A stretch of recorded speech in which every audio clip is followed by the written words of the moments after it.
What I want to talk about is the best interest of child, and that doesn't have to be talking about the law. That's just Right. your job. So, uh, you said in a couple of points in your filing, in terms of the best interests, the court can essentially place as much weight into the 16 elements as the court wants to. So those are factors, and then the last factor is the catch-all, and so the court doesn't have to necessarily weigh everything equally. So you've put in a couple of your pleading 6.25%, I assume, because you think it's 1/16 of the review, but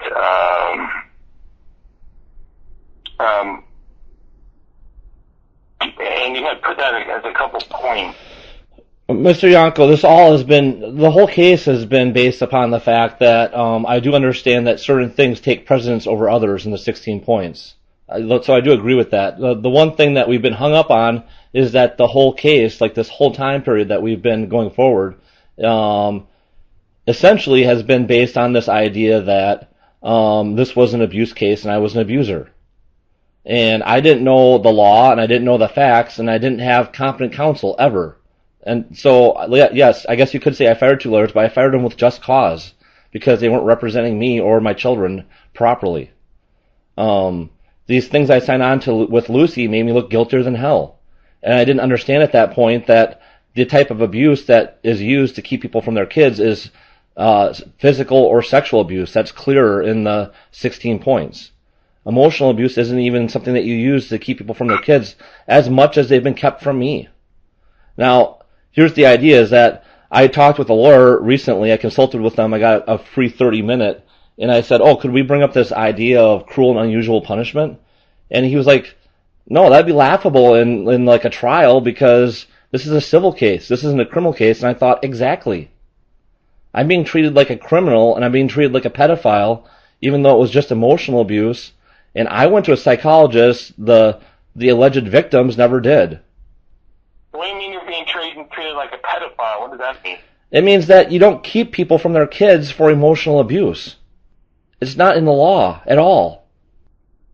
So, we are here in a temporary state. The last order was temporary. The order before that was temporary. And based on what has been presented and the agreement of the parties, that is why we are where we're at. We had an agreement at the last hearing.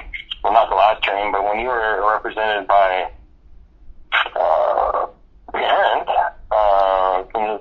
there was some contest. Both my attorneys said, keep your mouth shut, let me do all the talking. And so that's what I did. And then they didn't represent me correctly.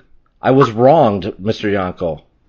Well, I'm sorry. I have a hard time believing that, Brady, just because I know both of those parents professionally. They're seasoned professionals. They don't screw people over. They're successful because they have represented people. They know what they're doing. I mean, it could be a fluke. 2 people in the community, but be careful on that. They are seasoned professionals. And, but, it doesn't matter. Well, I didn't get what I paid for. That's why they're no longer representing me. I mean, emotional abuse is not something that you keep people from their kids for. They should have told me that. For instance, we all say, well, you brought this up before the court commissioner, right? So I bring it up before the court commissioner, and then he said, we bring up some of the things that Danielle said in these affidavits that she turned in with the restraining orders. And then he's like, well, that guy's just a fruitcake or whatever. Get him out of here. Yeah, no, I'm not going to listen to this. And then I didn't know, Jim Parent never told me that, there's a certain amount of days that I can, contest that and bring it before Smeltzer. And so that's the reason that what we're saying is that I can't do it now because I missed the deadline. Well, Jim Parent never told me about the deadline. That's a fact. He never said, this is plausible that you could argue this. He never explained to me neither one of them explained to me the laws on emotional abuse, that it's not something that you use to keep people from their kids, that it has all these qualifiers. And I have Danielle on oath in a hearing saying that Christina Meyer did tell her this stuff. Christina Meyer did tell her, for instance, that the standards, that like what we're looking at here with this emotional abuse is it's not severe enough for you to get these restraining orders granted. And that's the reason why they didn't go through and actually prosecute and keep me from my kids properly for a whole year. Instead, they did way more damage by just having me sign on these stipulations. Okay, so and they were under duress. We're beyond that point. We are now in the process of preparing for a final. Well, what everybody says is that we're beyond that point because what you're saying is that this started as an abuse case, and you were an abuser, and it's too complicated for us to ever think of it as anything differently. To ever think of it as like a 75-25 or a 50-50. Like, we have to always just assume that Danielle did nothing wrong and this is all Brady's fault. Therefore, that's what we're looking at going into the final hearing. Again, you were represented by counsel. I understand you don't think you were represented well 2 times in a row. I got that, but we are here because this is where we're at. Well, no, I still have like 5 days. I mean, I go to the final hearing, we talk about everything, and then I'm at the mercy of whatever the person who, like we do the official transcript has all the terms and conditions on it. And I don't get that for weeks afterwards. And that may or might not reflect what was actually said in court. So the judge did state that he wanted you to work with me. I'm not going to give you legal advice, but I will certainly review your filings and let you know if they're frivolous or not. Well, I mean, it doesn't really matter what you think about them. The judge already said that they're frivolous and make nonsense, and I agree. I mean, first of all, I'm working full-time. I'm working overtime. This is the busiest time of the year for my business. And I cannot make perfectly streamlined little documents and stuff. The problem is that the only time that, like you stated yourself, that the only time that we actually follow the law is when I bring it up in court in a hearing. Like, so that 58.5 J2 or whatever, like the emotional abuse thing, you said, well, the reason why we never followed that before is because nobody brought it up until now. Like, you brought it up in a hearing. I did not say that. You typed it in an informal email. Among other things, like, what did you mean when you said... So, listen, my communication with you is not my communication with the court. You're the one who has opened up so many doors by filing all those emails. I mean, you don't understand, and I respect that, but you've opened up so many doors with those filings. That's why the judge wanted me to review what you've done just to check off if they're frivolous or not. I'm not going to take an opinion on them, but it's clear stuff's frivolous. Yeah, well, it's not frivolous to abuse a child mentally. I mean, did you listen to the MP3s that I sent you the other day? Yeah, what's happened to get us to this state is pretty significant. Well, we need to go to court because I need to prove that I can co-parent before we get to final hearing. And you won't give me anything tangible right now, like what we're going to do going forward. You say we're going to have to take a look at this and think about this. Well, we'll take a look at it and think about it, but I still got to file an objection and get another hearing in between now and then because I need to get in front of the judge and say, yeah, Mr. Yonko isn't working with me. I told the judge I need my kids to come to my church half the time, or I know the church I go to is like, first of all, they don't view Danielle's church this way, but very much Danielle's church views us as like their arch rivals or something. I don't get it. It's silly. But I could go to some other church. I don't have to go to that one church. I don't think that you fully understand my role as a guardian ad litem. I have no inherent authority. I can't make you or Danielle do anything. I can't make an order.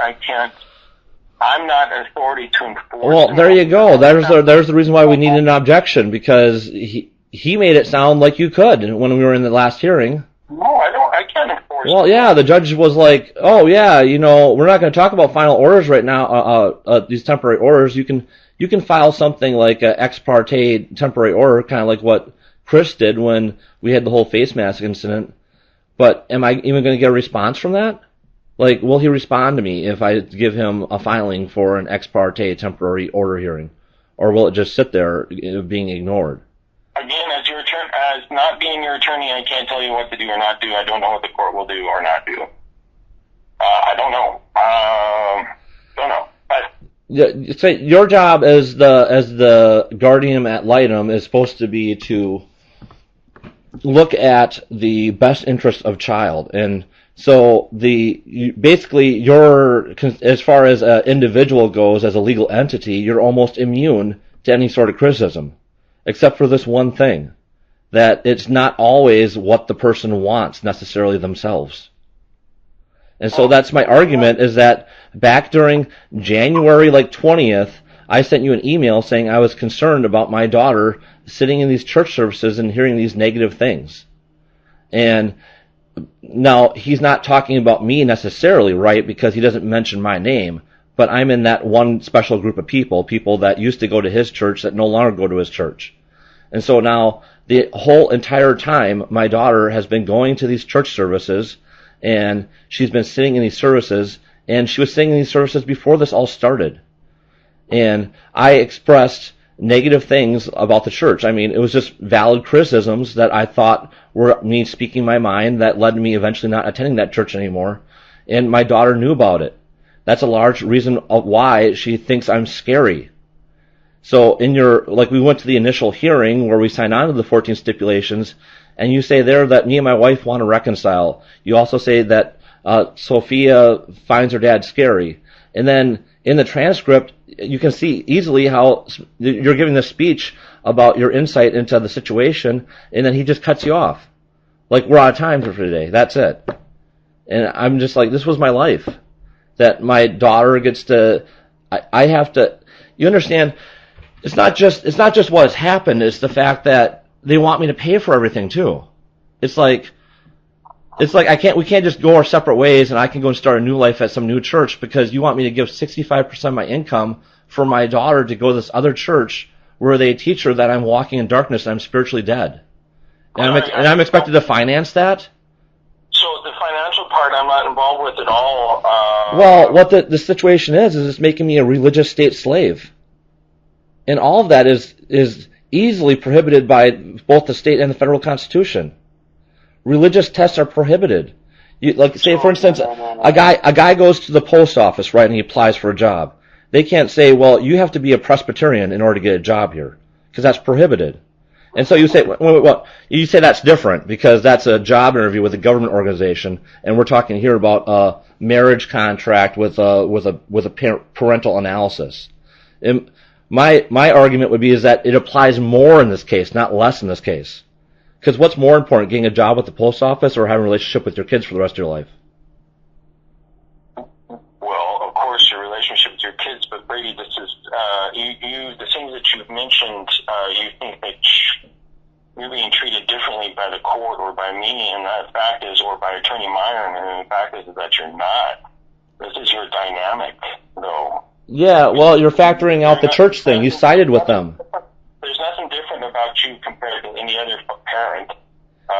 You sided with them, and then I have these 4 MP3s. Did you listen to all 4 MP3s? I looked at everything that you sent me, yeah. And Did you listen to the 4 MP3s? So you want to argue the factors in front of the court. That's why we have a final hearing.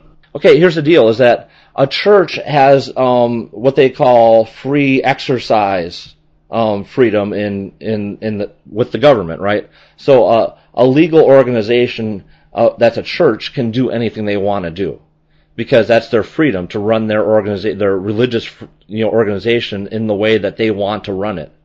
But it is also coupled with the idea that there's limits to it. For instance, a religious organization can't go out and commit human sacrifice even if the religion demands it. So if the religion demands human sacrifice, it's not legal. The government does step in at that point.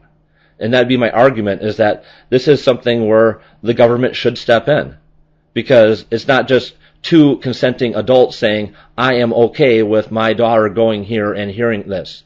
Like, there's other families that go there where the mom and the dad both attend the church, and they have their 9-year-old hearing things which are well above their age range level, like the us versus them, this group of people is spiritually dead sort of talk. And that's okay because both parents consented to it. I didn't when Danielle took temporary legal custody, I didn't sign on to this. I didn't sign on to my 11-year-old sitting in a Bible study and hearing that this group of people that I'm currently part of is spiritually dead while I'm going through a custody dispute. That seems really unfair and outrageous. He has temporary sole legal custody right now, and she can be making these calls. So that's an issue for you for the final hearing on... No, that's an issue right now because I need to be able to prove that I can co-parent before we get to the final hearing. Right now, I barely have any contact with my kids at all. I don't even get Zoom chats with them. I don't get to write them letters.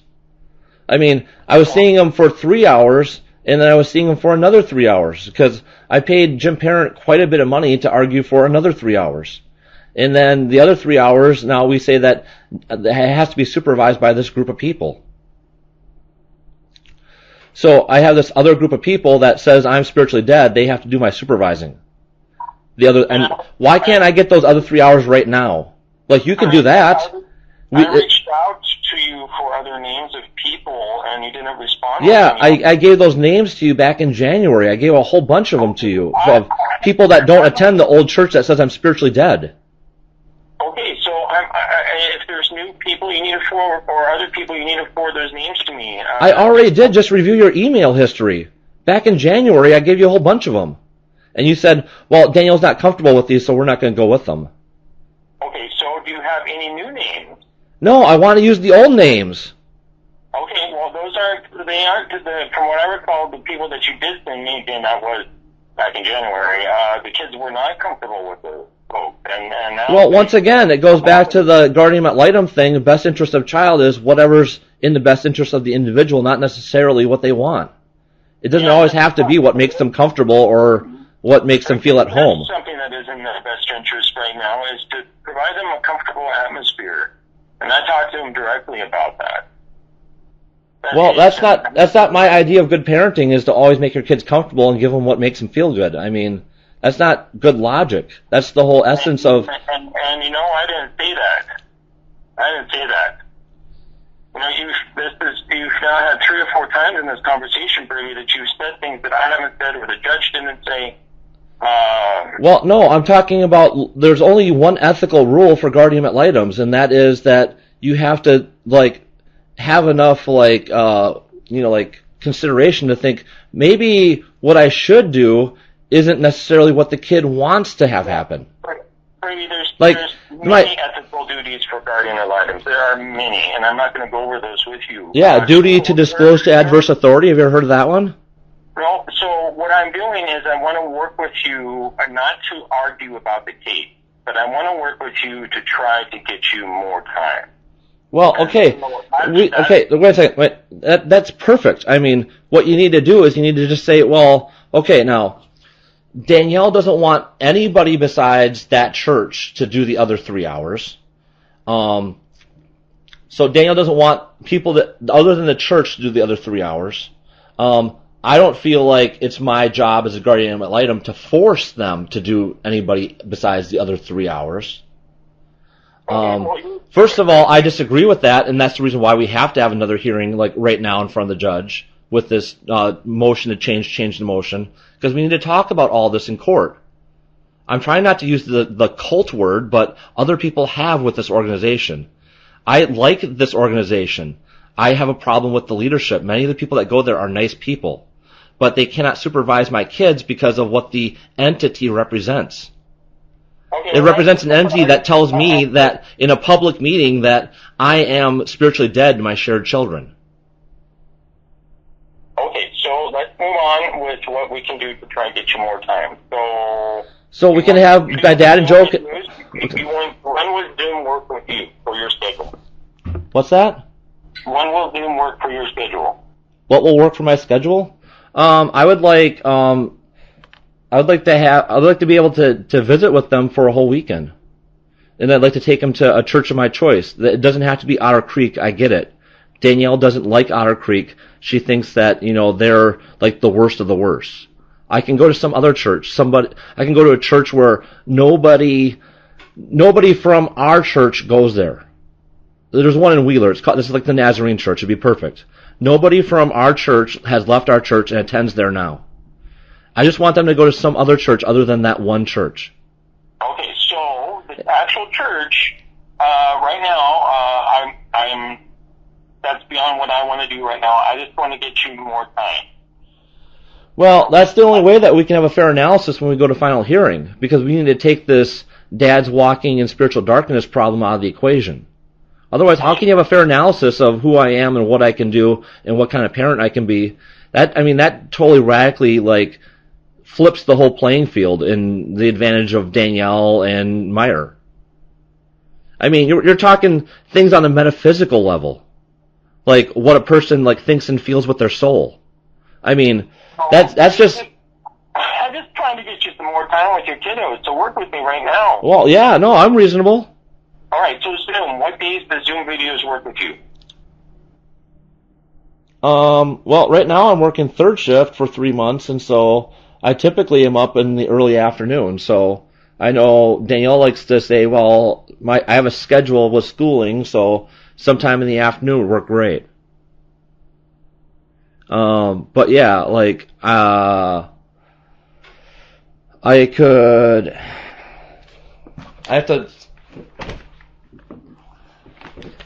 my schedule basically revolves around, I come home from work and I sleep, and then I typically wake up at about 2 or 3, and then I take a nap in the evening before I go to work, which is about 7 or 8. And so there's that window of say about 2 in the afternoon until about 7 at night that would work great most days. And actually that's, for Zoom chats, that's probably perfect for everybody because that's when they'll likely be available too. Does that sound good, or you want me to do a day-by-day analysis? No, that's fine. So by most days of the week from 2 p.m. to 7 p.m., yeah. Okay. Are you sure? Are you going to work at 7, or because I want to make sure you do? No, unless they want to do the morning, but Danielle has typically not been a morning person, so I doubt that's going to work. All right, so you don't have to be to work at 7 p.m. Yeah, I work at 11 p.m. and I'm done with work at 7 a.m. So there's 8 hours there, right? Okay. All right. So that's one I want to talk to you about. The other one, are your parents going back to Florida? Yeah, in December 1st. My dad said that if we get stuck, if things don't work out or whatever, he'd be willing to stay, but they don't want to do that. And like you say, this would be December, and then we go to trial 2 months later. It'd be nice to have unsupervised visits by that point, just to prove that I can be with the kids unsupervised. To be well, we've been doing this for 2 months, and so we continue to, the problem is that with everything that happens, I feel like I'm just being a big pushover. I come to, Meyer takes every opportunity to go out of her way to make me seem dangerous and scary. For instance, you can never meet with me in person. It always has to be over the phone or something because, I'm not a dangerous person. Anybody who really knows me knows that. Okay, because you had an address that was... Well, there's these 2 individuals that we obviously identified in the court as not a good influence. If they're not a good influence on me and my kids, why would I want to live there? And I was living out there out of necessity. It became what was that? No, that was Exhibit 2, right? Anthony Rock and Karen Anderson, right? They have a problem with alcohol, and they won't stop, and it annoys the hell out of me. The only reason I brought them up as supervisors was because I brought up all these other supervisors that we never even dealt with. Teresa Punjab, she's she's a rock star at Alliance Church. She would have been great as a supervisor. But we all said that, oh, no, she doesn't work because the kids aren't comfortable with her. Well, the kids aren't comfortable with me because they were kept from me for a full 6 weeks with no contact. And then I barely see them for the rest of these last 9-10 months. And then it's heavily supervised.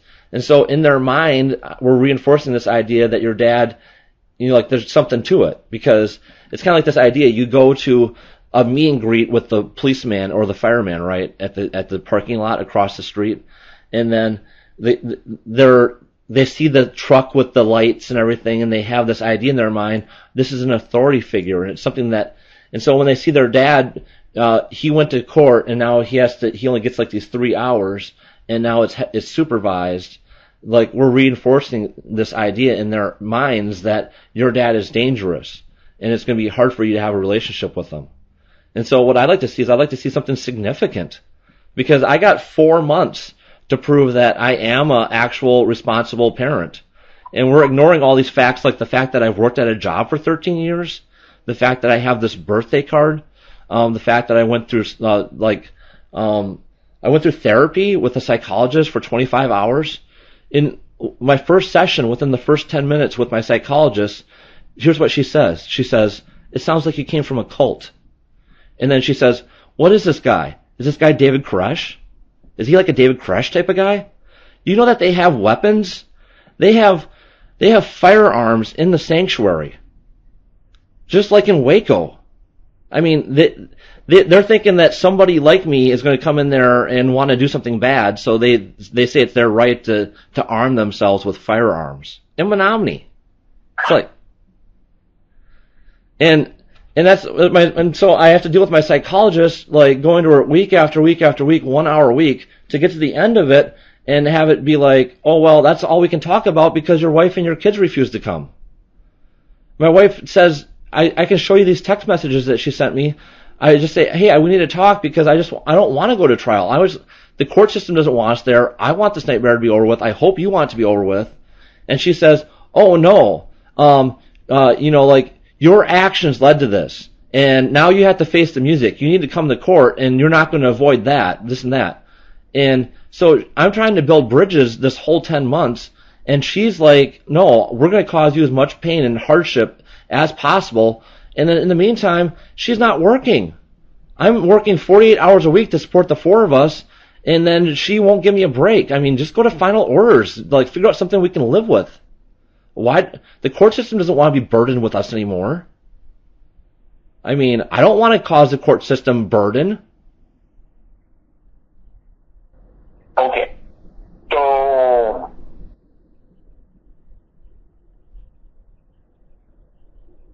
So what would be nice would be 50-50 because there's not clear signs of abuse. I mean, I proved that thoroughly. That's the stack of the 26 pages. It's like, if you can't find... I mean, I don't have to prove that I'm perfect. I have to prove that there's not clear signs of abuse, which I think I've already clearly proven, not clear signs of abuse. I mean, that one, though, Brady, I interpret what's been said differently, and I respect your position, but I interpret it differently. So right now, I am still working on getting you more time. What, if you don't mind saying, Brady, what is your clinical diagnosis? What do you mean? What's my diagnosis? My diagnosis is I went to a cult.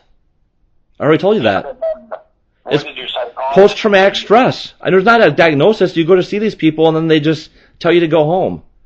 But yeah, if I was going to diagnose myself, I'd be post-traumatic stress. But then once again, none of us are psychologists, including the judge. Well, you go to a forensic psychologist, they're there to make money. They're not there to heal people. A forensic psychologist is a police officer. And this is not a criminal case, this is a civil case. That's why court-appointed psychologists and court-appointed reunification therapy is silly, because they're not there to heal people or to fix problems. They're there to find fault. Okay, so have you been clinically diagnosed with anything? Yeah, stress. A lot of stress. I'm diagnosed with being way, way too nice in family court. In family court, what do you mean? That means that I came to court and I just totally let myself get walked all over with 14 stipulations, and now my life is in ruins.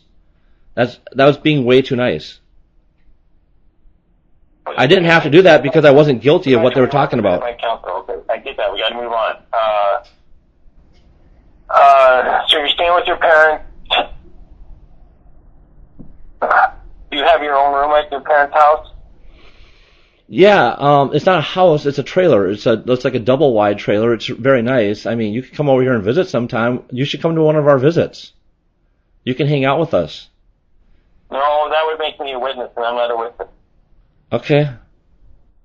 Well, I mean, you're going to give your analysis in front of the judge and probably say bad things about me, and then what? I can't say, well, that's just hearsay, because your opinion does carry weight. We're all equal, Brady. I can't say that enough. We're all equal in front of the judge. So what other space is available? How many other rooms are in your parents' house? Well, we're definitely not going to have a bedroom for everybody. I mean, mostly I'm looking, at this point, the problem is that my wife says there was insanity and abuse that started this whole thing. My counter argument would be, which is the truth, is that there was money problems and an argument about where to go to church. So my wife went behind closed doors, and the church told her she can do anything she wants to do, which is exactly what she did. She went to court and she said insanity and abuse. She didn't mention the whole church problem. We had money problems, and we still have money problems, and guess what? They're worse than ever, because now we're trying to live across two households. I lived with Anthony and Karn, not because I agree with them binge drinking, but because I had to, because I didn't have anywhere else to go, and because it was too sad for me to live in the house by myself with all the memories without my wife or kids there. She left me, I didn't leave her, and now I'm living here in this trailer. I have a small room that I converted to be able to sleep easily with during the day, because I work third shift, and most of my stuff is still at Anthony and Karn's, but I'm sleeping here, and I like it here more because it's psychologically comforting to be here because these people are stable and nice and good. So I want to reiterate, Brady, that the judge wanted you to all your filings to go through me so I can just say if I think they're frivolous or not. If you're deciding not to do that, that is your call. Oh, yeah. No, I didn't understand what we're doing here because he said... Take this for what it's worth. Take this for what it's worth. So realize, Brady, going forward, when you are addressing judges, judges only have a minute or two. Yeah, I get that. So if you're going to file anything, do what you want. I want you to follow the court order. That's what I need. But if you're not going to do that, just keep that in mind that judges only have a couple minutes. So you want to get the judge's attention on the main issue. And your main issue is that today, every day, you want more time with your kid. That is your... Yeah, well, and I need him to go to some other church half the time. I want him to get a different flavor of ice cream. Okay, so the judge... That's your issue. And well, the judge, here's the problem. The judge told me I could talk about that issue with you. At the last hearing, I brought that up. I said, Judge, I need the kids to go to my church with me half the time. And he said, no, you can take that up with Rich Yonko. And now you're telling me that's outside my pay grade, that only the judge can talk about that. No, again, that's not what the judge said. So what you're saying is that Danielle gets whatever she wants in that respect, and nobody's ever going to talk about it. That's not what I'm saying at all, Bernie.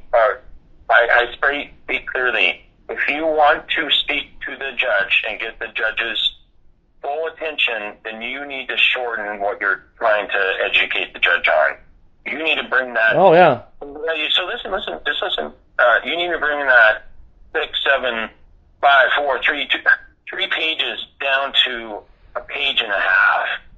And just say, this is what I want, this is why, and do it briefly, because you need to grab the attention of the court, and you're not going to do that as easily if the court has to go through volumes of filings. I had that all ready to go the other day. I mean, like, we came there for that scheduling conference, and I had exactly what you're talking about. I was going to quote him from the actual temporary motion hearing. Page 65, lines 3 through 7, where he said it's a grave error for the kids because you shouldn't have put two little kids in the middle of something that adults can't disagree about. And so that's where the emotional harm, comes into play there. I'm like, well, it could be more powerful than using his own words. And then I was going to play the teaching clips, the 4 that I gave you in that email. Like Falling. Have you listened to the one called Falling? Is that appropriate for a kid to listen to ever? Like a 9 through 11-year-old? But then you have to take into the fact that like both parents no longer go to church there. One of them actually falls into this group that he's talking about. And now you're in a high conflict custody battle with one parent goes to the church, the other parent no longer goes there, and then this pastor is saying that to the minor child. That is an issue for a guardian ad litem. You don't get to just wash your hands of that. No, and I'm not washing my hands, but I can tell the judge, these are the potential issues, but... Well, we don't talk negatively about churches in court. I get that. It's an established church which is successful, so they're not going to talk negatively about them in court. I'll get shut down immediately. And I'm not going to give any recommendation for a church. I will talk about the problems of the churches that have been recommended if they... something besides, I get it. Otter Creek, yeah, whatever. I would like them to go there because I go there because it has life and it has love. They're not bad people. So once again, if I take a step back and I give a grievance to Danielle, see, she's just like winner take all, no holds barred, whatever. From my viewpoint, it's like I'm going to make you seem as dangerous as possible in every way possible, including like, why couldn't we be friends? Like, I want to be friends with her. She makes it sound like I did something like, once again, physical or sexual abuse. Like, that's what she makes it sound like in these text messages she sends me. She says, you won't even admit what you've done. How could you even come to court and be rational? It's like, I didn't do anything like that's what you're talking about. In the system, in the court system, it's physical or sexual abuse. That's the way that you talk about somebody after they've committed these things. I haven't done those things. Like, assertive? Yes. Way too nice? Yes. I'm guilty of those things. I'm not insane, and I'm not a sexual abuser, and I'm not a physical abuser. All right. But one of the things is that my wife wants to say that my children can never meet my friends. Like, I mean, yes, I get it. Anthony and Karn, yeah, I mean, first of all, Karn could really use some company. Maybe that would keep her from wanting to, like, get depressed and want to, like, drink. But she mostly just sits there and watches TV all day. But I have a lot of other friends that, they're respectable people. They have jobs. They, like, the one lady, she can't even stand being around alcohol at all. And so she can't ever meet my two daughters because my wife says, oh, I don't like any of his friends. It's first of all, I don't think of Anthony as a friend. I just think of him somebody I tolerate, and he helped me out because I really needed a place to stay at that given time. I'm not really fond of spending large amounts of time with him. I don't like the way he talks about women, and I don't like the fact that he has a problem with alcohol. Are you still there? This has been a long talk. No, I'm still here. So, let's see here. So what I will do is that I'm going to reach out to Danielle again, going to talk to the kids again, then you and I are going to talk again within a week. Sounds good. And then,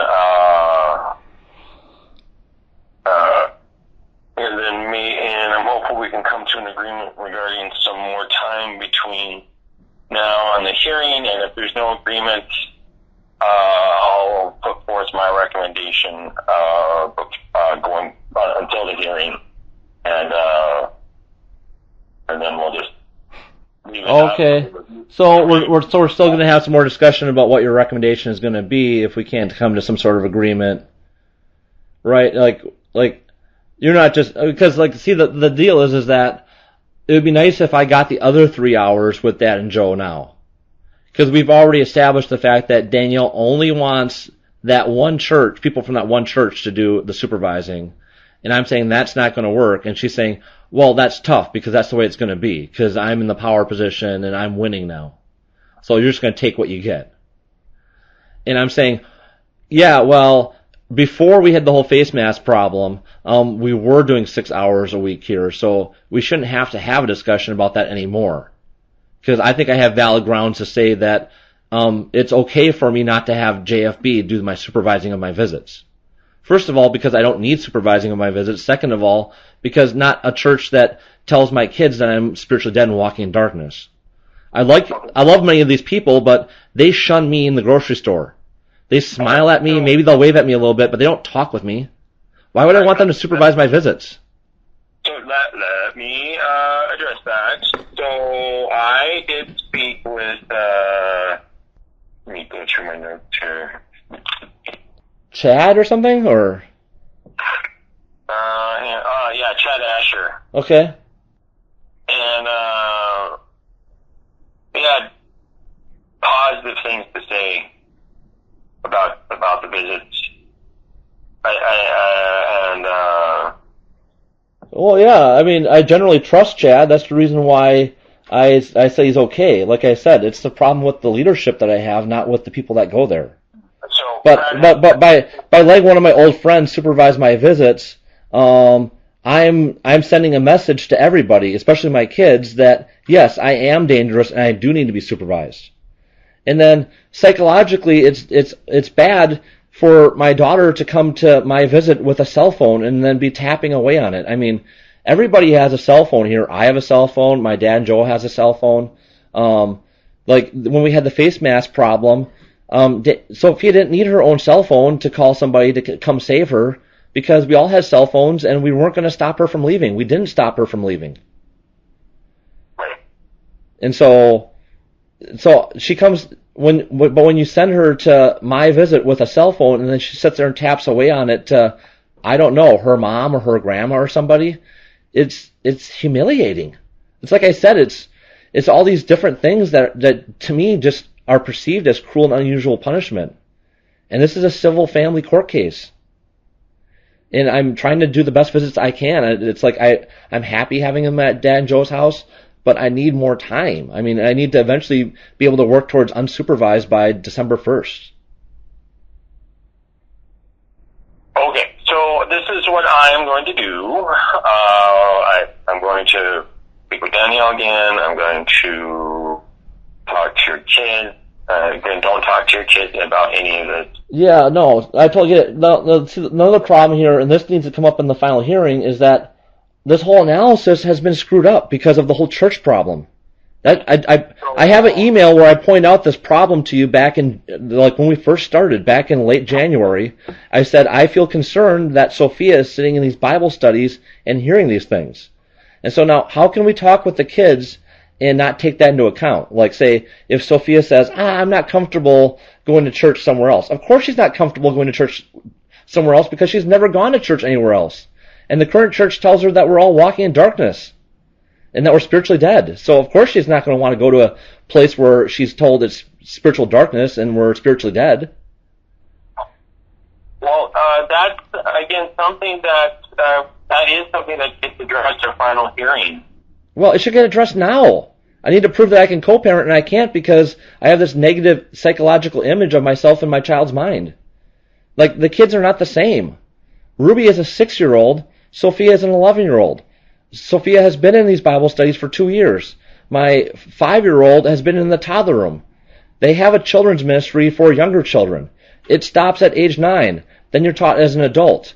Age 9 is not a teenager. That's a minor.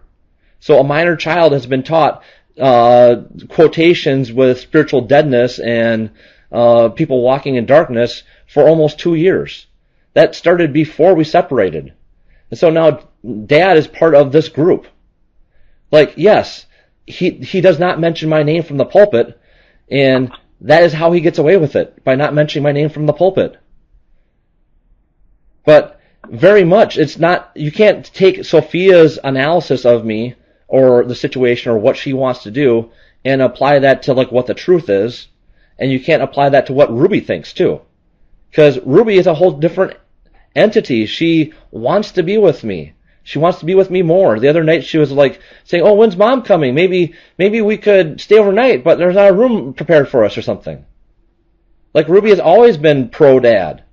And Sophia has always been like, oh, yeah, I'm caught in the middle of all this, and this is hard. And it's like Smeltzer says, it's a grave error for the kids because you shouldn't have put 2 little kids in the middle of something that adults can disagree about. And that's something you can disagree about, is where to go to church. The only reason why Daniel has all this power is because I accidentally gave it to her. when we were talking about those first 14 stipulations, I was like a deer caught in the headlights. When they were talking about full legal custody, I thought they were